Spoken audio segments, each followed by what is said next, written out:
Hey guys, this is Rick Galvez and welcome back to my YouTube channel.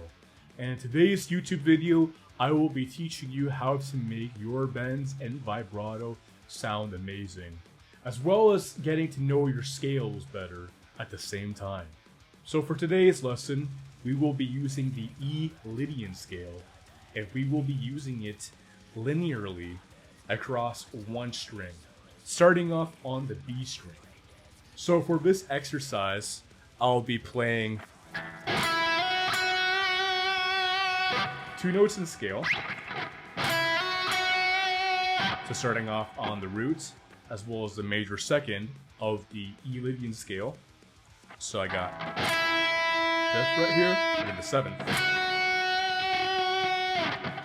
Now I'll be bending the first note up to the second.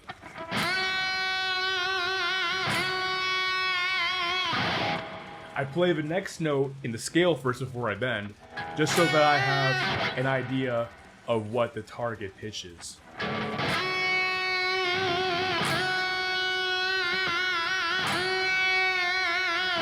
And then I make sure to bend immediately right up to that pitch.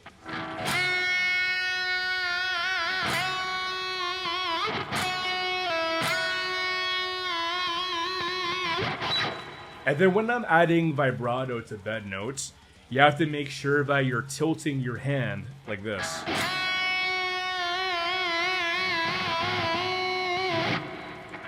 So it's this kind of motion. I'll apply the same concept to the 2nd and 3rd scale degrees of the E Lydian scale.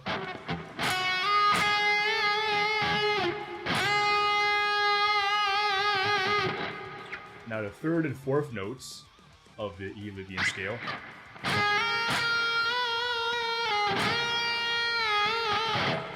That was a little bit sharp, so let's try that again.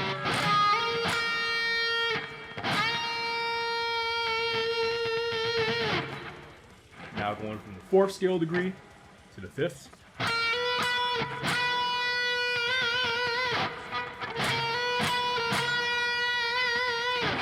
Also, when you're practicing your vibrato and your bends, you really want to watch out for the proper muting technique that you need to employ in order to make sure that you don't get any unwanted string noise from the strings that you're not intending to play. So I'm using the side of my right hand to mute out the lower strings above the string that I'm intending to play, which in this case is the B string.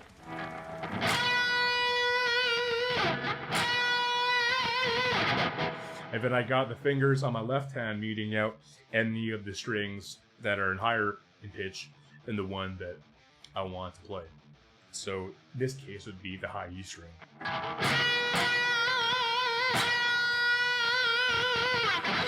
So now we'll be going from the 5th scale degree to the 6th.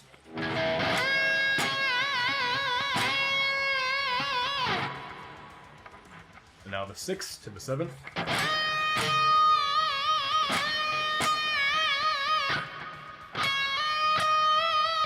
Then the 7 to the octave.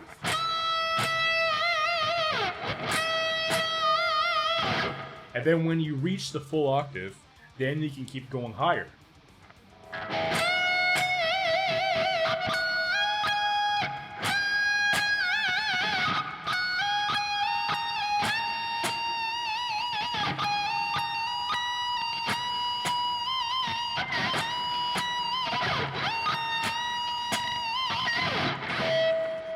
So this is a great way to both practice your vibrato, your bends, as well as get to know your scales linearly across the fretboard. So you can also apply this same concept to other strings on the fretboard as well. So let's take this same E Lydian scale, but let's apply it to the G string now. Let's see how that goes.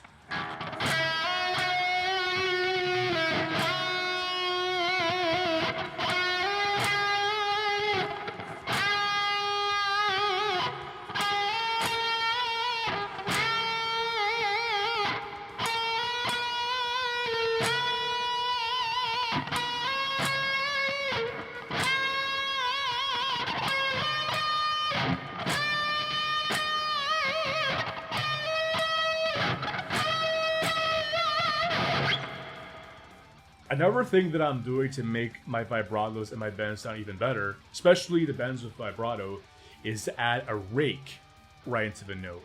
So for example, if I were to go back to the B string and rake this D sharp note and bend it up to an E, it would sound something like this.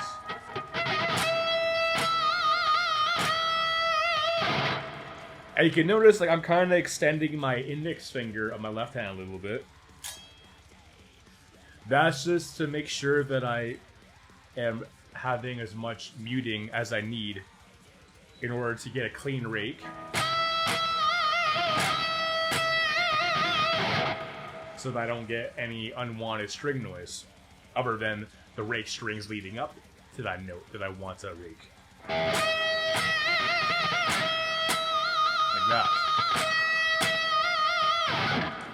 And when I'm applying the rake as well, I'm really bending up with my ring and my middle fingers. And I'm using my index finger as another means of muting the strings, like this.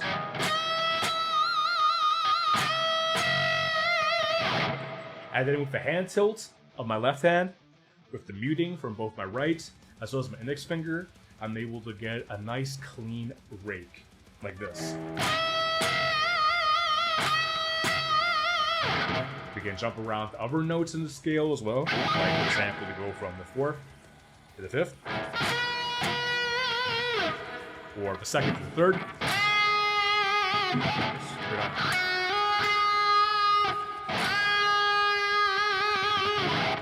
So here's a side view, so you can have another look at how I'm doing the vibrato.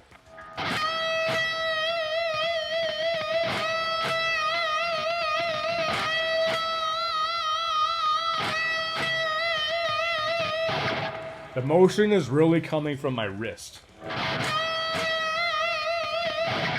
And also, I'm making sure that the vibrato is even.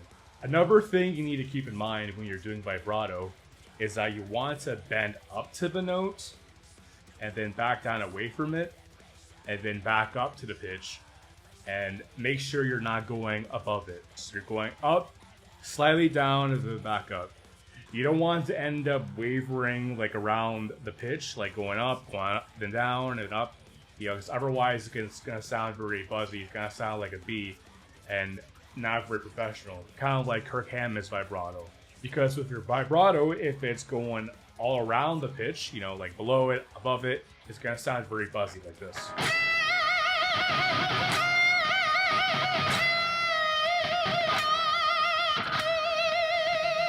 It's gonna sound like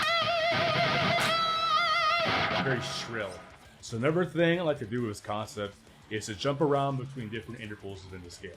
So for example, let's say I'm starting at the 3rd of a scale. There's a major 3rd going up to the augmented 4th.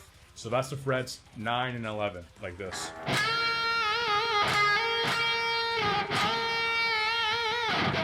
Now let's say I wanted to jump to the 7th, going up to the root. So I'll be fret 16 and 17. Like this. Then I want to go to the 2nd, and then bend up to the 3rd.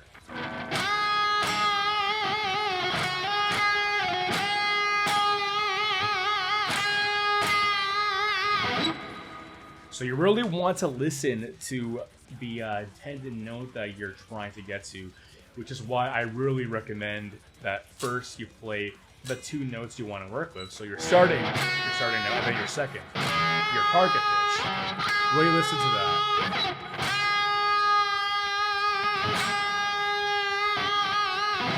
And really try your best to get to that pitch as on point as possible. So this concept can be used with whatever scale and whatever key you like. So for example, let's say you're not very familiar with the notes of harmonic minor or the modes of harmonic minor. You can apply the same concepts to the harmonic minor scale. So let's say I'm going to do this exercise with the A harmonic minor scale. It would go something like this.